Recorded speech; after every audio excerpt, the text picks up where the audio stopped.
a Pharaoh comes to power, and he begins to oppress the people, treat them terribly. So bad that he made them kill their children by exposure. What that means is that when a male child, was meant to be set out in the elements and would die of either starvation or animals or something. Very awful. I mean, it's terrible. But that's what they did. Now, at this time, who's born? Moses is born. And Moses was raised for 3 months in his parents' house. And then, after 3 months, the baby was put out on the river to die of exposure. And if you guys know the story, right?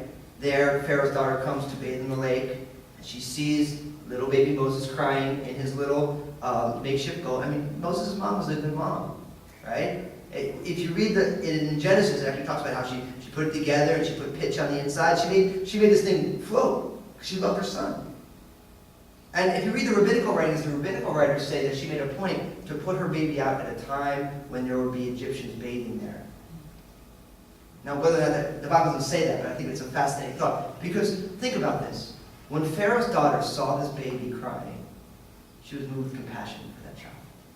And I want to make a point about this because whether we like it or not, in the year 2011, Christianity does not have a great reputation in the world and in America. And I think that one of the reasons we don't have a great reputation is because Christians are not really known for our compassion anymore. And if you would think about it, in order to be a compassionate person, you actually have to identify with the plight of the person who is hurt. Yeah, you actually have to engage and take part in their pain. And we say it all the time. San Francisco is known for its homeless population. And how easy is it just to walk down the street and you see someone begging, and what do? You don't look at them. You don't connect with them. Because right as you look and you make connections with them, what happens? Then you become responsible. They saw you, you saw them, so what do? You look at the ground, right? You look at your watch, and of course we love our cell phones. Get you out of everything. No one's calling, hi! Oh yeah, it's great to see you! And so you don't have to look. You don't have to connect. We need God's eyes and heart for people, don't we? We need to ask God to make us compassionate the way He is. I had a great thing happen yesterday, It was like, me and Obadiah were in the car, right? And we come up to a stop light, right? And there's a guy standing there with a sign. And the sign says, anything will help. So Obadiah looks at me and says, hey, Abba, what? He calls me Abba, that means that's dad in Hebrew. He's like, Abba, what does that sign say? I said, well, it says anything will help. And I went and I reached for my wallet, and sure enough, I opened my wallet, and there's not one penny in there. And so there's nothing in there. And then I'm driving Lynn's car. So I'm looking around Lynn's car for change. And now Lynn's car is like the family car. So you can find a half-eaten sandwich from like 2 weeks ago. You can find like 10,000 Cheerios. You know what I mean? And like Pop-Tarts. I mean, it's odd. Like if you ever need food, just come knock on our door. If you don't mind, a couple weeks old, and there's everything in our car. Lynn she gets mad at me when I tell the story, but it's so true. It's like, you can find anything in there, man. I'm like, listen, if something bad ever happened, we just go eat out Lynn's car for a minute. But there's no change anywhere. There's no change anywhere. I'm like looking, I'm reaching out, seeds to the pot. I can't find change anywhere. And then Obadiah looks at me and goes, Abba, I got some money on me. And I'm like, oh yeah, Obadiah? He's like, yeah, look, I got my purse, which is a man purse.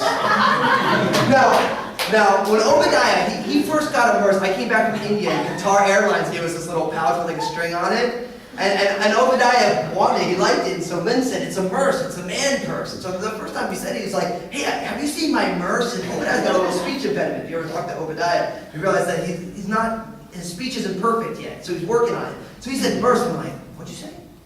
I thought he said purse, but I mean, it could have been anything, And he's like, it's my purse, it's my man purse. And I thought, look how cool this guy is, he's got a purse, So he's like, listen, yeah, I got my purse, he's got it around his neck, He's like, I got money in it. And I'm like, he's like, yeah, let's give this man some money.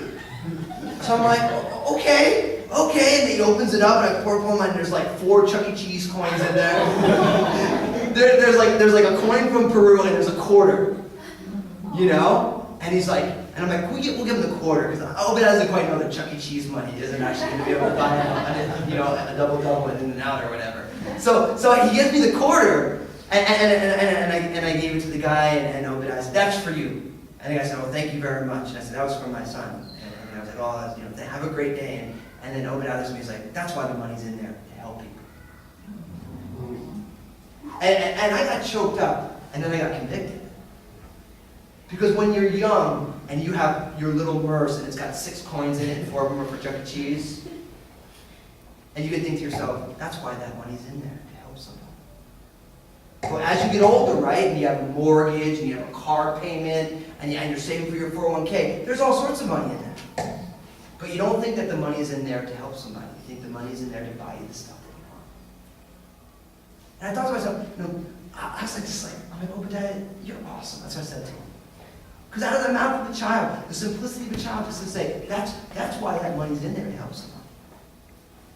Obadiah saw this guy, and then he said to me, he went home, he said, Mom, I had some money in my purse, I gave it to a guy who we saw. And I was like, oh, that's right. He's like, because we need to help people. And I thought to myself, you know what? Yeah, we do. We need to help people. And Pharaoh's daughter, she knew her dad said that they all need to die. But was she just like, okay, well, she saw this little baby, knowing why that baby was out on that water. I mean, nobody sends their kids out to get a suntan on that river. She knew he was out there dying. That baby started crying, and she was like, I want to take this baby home. Would to God that the Church of Jesus Christ, we would gain compassion again. God met us along life's way, all of us. We were involved in something, and God came and spoke to us and said, listen, I have something more for your life. And for all of us, it was different wherever we were. But then what happens is, as we get put into this beautifully glorious, mysterious thing called the church, the called out assembly. But as we spend more time in church, we forget what it's like to be on the outside. And when we see people doing crazy, terrible things, we have more to be like, well, listen, you do that, you're going to get messed up, because, that's just messed up, sinner. That's the way a lot of Christians react. They may not say those words, but you feel that way in your heart. But we forget that, listen, we were doing those same things, and God met us. And instead of just looking at someone and saying, that's gross, that's terrible, I can't spend any time with you. You know what I mean? Instead of being like that, we should say, Lord, give me your eyes to see people, because I was just like that. I was the same way and used to love me. And he grabbed a hold of my life. Man, would to God that we would be compassionate like Jesus is, like Pharaoh's daughter is.